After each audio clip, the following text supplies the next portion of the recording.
السلام علیکم ورحمۃ اللہ وبرکاتہ۔ الحمدللہ والصلاۃ والسلام علی رسول اللہ وبعد۔ سامعین کرام، سب سے پہلے میں ان تمام علماء کرام سے معذرت چاہتا ہوں کہ میرے بیان کے اندر اگر کوئی سخت لفظ ان کو محسوس ہوا ہو تو اللہ کی رضا کے لیے درگزر فرمائیے گا۔ باقی میری کوشش ہوتی ہے کہ پیار اور محبت کے ساتھ ہی میں آپ کے سامنے گفتگو پیش کروں۔ میں نے گزشتہ کل تراویح کی تعداد سے متعلق 5 روایات بما قرآن کی آیت 5 روایات میں نے پیش کری تھی۔ آج حدیث پیش نہیں کروں گا میں، بلکہ حدیث کی مناسبت سے علماء احناف جو بزرگ شخصیات پہلے گزر چکی ہیں، دیوبندی ہیں، حنفی ہیں، امام ابو حنیفہ رحمۃ اللہ علیہ کے پیروکار ہیں، انہوں نے کیا فیصلہ دیا ہے وہ آپ کے سامنے رکھوں گا۔ آپ موجودہ دور کے مفتی تقی عثمانی صاحب، مفتی طارق مسعود صاحب، طارق جمیل صاحب اور مولانا الیاس جمن صاحب اور اسی طرح سے دیگر علماء احناف کے موجودہ جو اقوال ہیں، اس کو ذرا سا آپ جانچیے گا کہ یہ کیا کہہ رہے ہیں اور ان کے بزرگوں نے اور استادوں نے کیا کہا ہے، کتنا بڑا تضاد ہے۔ اس تضاد کے پیش نظر یہ فیصلہ کرنا کہ آیا وہ سچے تھے یا یہ سچے ہیں، ان کی بات صحیح تھی، ان کے بزرگوں کی، یا ان کی اپنی بات صحیح ہے، یہ فیصلہ آپ کے اوپر ہے۔ میں آپ کو ان کی عبارات پڑھ کر کے سنا رہا ہوں، آپ ذرا توجہ فرمائیے گا۔ امام محمد رحمہ اللہ جو امام ابو حنیفہ رحمۃ اللہ علیہ کے ایک بڑے شاگرد ہیں، وہ کیا فرماتے ہیں؟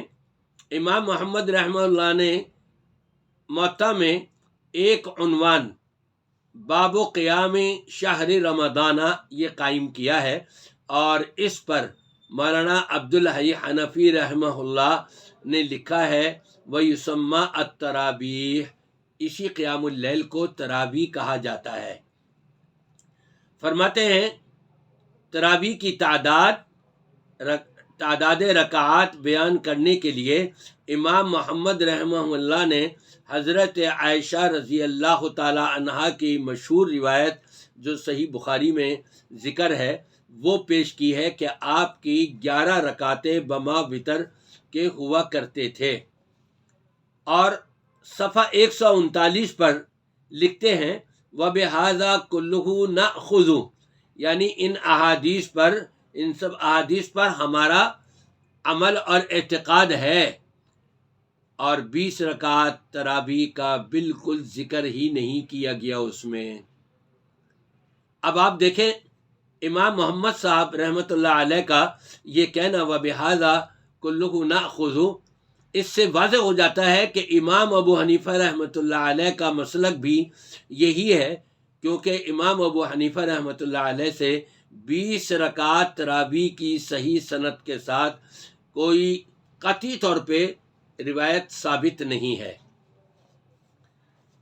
اب آئیے دوسرے نمبر پر علامہ بدر الدین عینی حنفی رحمۃ اللہ علیہ کیا فرماتے ہیں؟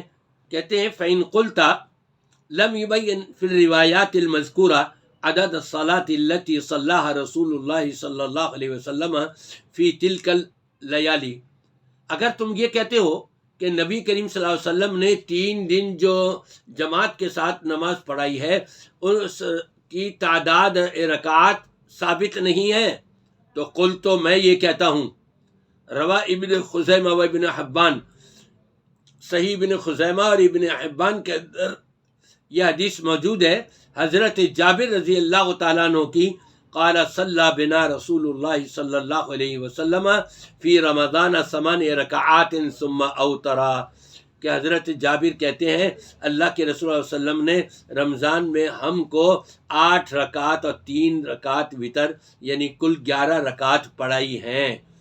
اس کا حوالہ کیا ہے؟ عمدۃ القاری شرح صحیح البخاری جلد 7 صفحہ 177، اور جو پہلے میں نے امام محمد رحمہ اللہ کی وہ بات پیش کری تھی، وہ موطا امام محمد صفحہ 138 پر وہ درج ہے۔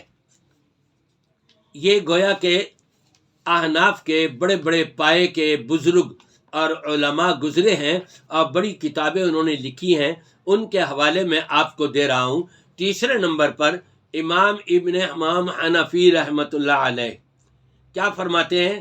ان قیام رمضان سنت 11 رکعتا بالوتر فی جماعت فعلہ علیہ السلام۔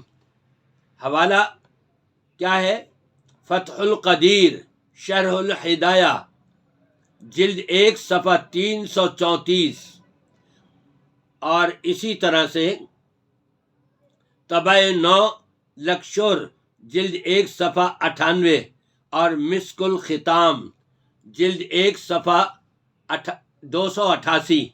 یہ 3 کتابوں کے یہ ریفرنس ہیں کہ جس میں امام ابن امام حنفی رحمۃ اللہ علیہ یہ فرماتے ہیں کہ اللہ کے رسول صلی اللہ علیہ وسلم نے جو رمضان میں قیام کیا تھا اس میں 11 رکعات بما وتر کے آپ نے پڑھی تھیں، اور یہی سنت ہے۔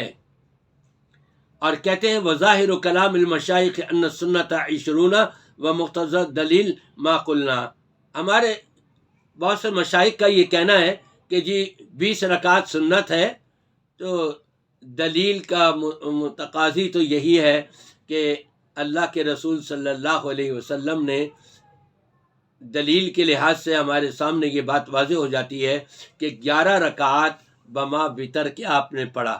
پھر اسی طرح سے 5ویں نمبر پر، یہ 4تھے نمبر پر علامہ انور شاہ کشمیری رحمۃ اللہ علیہ فتح القدیر صفحہ 198 پر لکھتے ہیں کہ ظاہری کلام تو ہمارے مشائخ کا یہ ہے کہ جی 20 رکعت تراویح یہ ہے، لیکن دلیل کا جو تقاضا ہے وہ یہی ہے کہ 11 رکعت بما وتر کے۔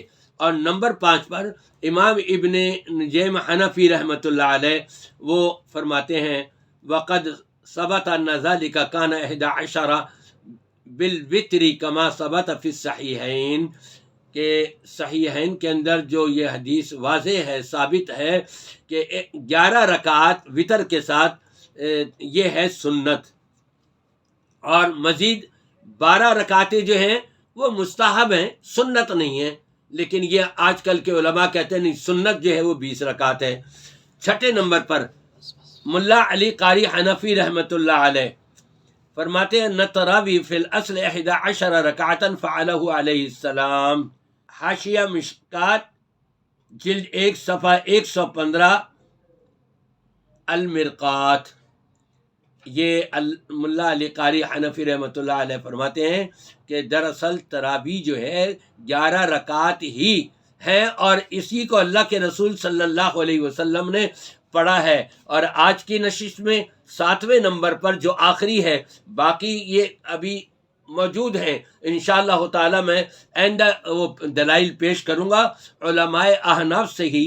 علامہ ضلعی حنفی رحمۃ اللہ علیہ یہ فرماتے ہیں مرقات المفاتیح جلد 2 صفحہ 175 میں آپ فرماتے ہیں کہ 20 رکعت والی حدیث ضعیف ہے، وہ درست نہیں ہے، صحیح نہیں ہے۔ آپ یہ دیکھ لیجئے، اور صحیح بخاری کی جو روایت ہے 11 رکعت کی حضرت عائشہ والی، اسی کو یہ لے کر کے آئے ہیں اور پسند کیا ہے، اور انہوں نے کہا ہے یہ ہے اصل۔ اور پھر انہوں نے امام ابن حبان جو اپنی صحیح میں حضرت جابر سے لے کر کے آئے ہیں روایت کہ نبی کریم صلی اللہ علیہ وسلم نے رمضان میں 8 رکعت تراویح اور 3 وتر پڑھائے ہیں۔ یہ 7 علماء احناف کے بزرگوں کے فیصلے ہیں، آپ خود دیکھ لیجئے کہ موجودہ دور کے علماء احناف کے کیا فیصلے ہیں، اور کس طرح سے ان کے اپنے بزرگوں سے ان کے اقوال ٹکرا رہے ہیں۔ فیصلہ آپ نے کرنا ہے۔ میں تو یہی کہوں گا کہ اللہ تبارک و تعالی ہمارے موجودہ علماء و مفتیان کو بھی وہ سابقہ بزرگوں کے طرز پر چلتے ہوئے ان کو بھی ہدایت عطا فرمائے۔